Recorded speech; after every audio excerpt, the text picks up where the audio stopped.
Hello, today I'm going to explain to you past simple. Сәлеметсіздер ме? Бүгін past simple'ды түсіндіретін боламын. Past simple ағылшын тілінде өтіп кеткен немесе нақты аяқталған іс-әрекеттер мен оқиғаларды айту үшін қолданылады. Мысалы, last year өткен жылы немесе 2 days ago 2 күн бұрын болған оқиғаларды айтамыз. We use the past simple to talk about a past and finished action at a certain moment or a period in the past. Past simple'ды басында айтқандай, өткенді айту үшін, нақты аяқталған іс-әрекеттерді айту үшін қолданамыз. Сөйлемдерде бұрын болған, апта бұрын, ай бұрын деген сөздер кілттік сөздер болып табылады. Keywords: a week, a month, a year ago. Сосын last сөзі. Last year.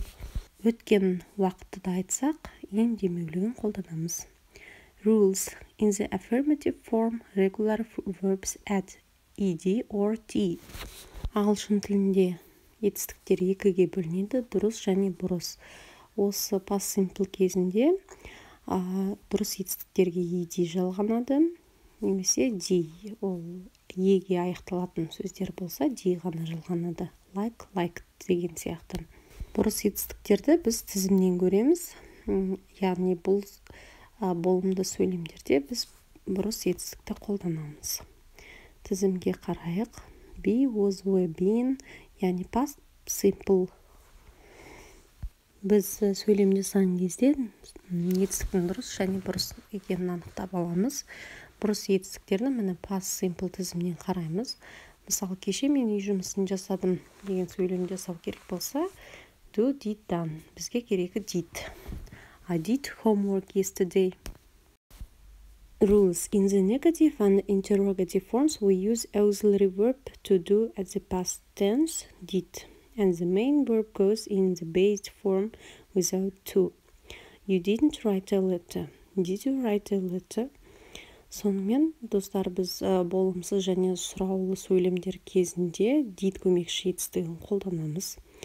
Және болымды сөйлемдердегі етістіктер бірінші формасына қайтадан келеді. Мысалы, you wrote a letter. Сен хат жаздың. Бұл болымды түрі. Енді сен хат жазған жоқсың деп болымсыз түрде айтатын болсақ, you didn't write a letter. Wrote қайта өзінің бастапқы формасына келді. Сұраулы сөйлемде дәл солай did көмекші етістігін қолданамыз. Did you write a letter? Wrote өзінің формасында тұр. Write. Себебі бізде көмекші етістік бар. Өткен шақты көрсетеміз сол арқылы. Енді есте сақтайық. Болымды сөйлемде дұрыс етістіктерге ed жалғаймыз, бұрыс етістіктерді тізімнен қараймыз. Олар өзгереді бірінші болымды сөйлемдерде. Ал болымсыз және сұраулы сөйлемдер жасасақ, біз did көмекші етістігін қолданамыз. Өткен шақта қысқаша жауап беру үшін, мысалы, did she go to the cinema yesterday? Yes, she did. No, she didn't.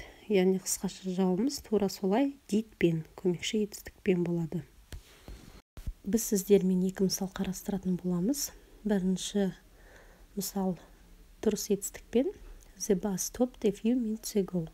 Stop дұрыс етістік, оған тек ed жалғаймыз. Автобус бірнеше минут бұрын тоқтаған деген сөйлем. Енді болымсыз сөйлем және сұраулы сөйлем жасаған кезде біз did көмекші етістігін қолданамыз.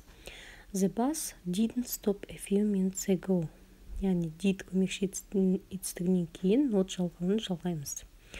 Сұраулы сөйлем. Did the bus stop a few minutes ago? Автобус бірнеше минут бұрын тоқтаған ба? Екінші сөйлем. I met my wife 9 years ago. Мен әйелімді 9 жыл бұрын кездестірдім. Met бұл жерде бұрыс етістік. Болымсыз сөйлеммен сұраулы сөйлем жасап көрейік. I didn't meet my wife 9 years ago. Did I meet my wife 9 years ago? Екі сөйлемде де біз не байқап тұрмыз? Дұрыс етістік ed жалғанса қайтадан өз формасына келеді. Бұрыс етістік өз формасына келіп тұр. Енді сұраулы және болымсыз сөйлемдерде біз did көмекші етістігін қолданамыз. Болымды сөйлемдерде тек етістіктер өзгереді. Дұрыс етістіктерге ed, бұрыс етістіктерді тізімнен қараймыз. Past simple сіздерге түсінікті болды деген ойдамын. Сау болыңыздар. Goodbye.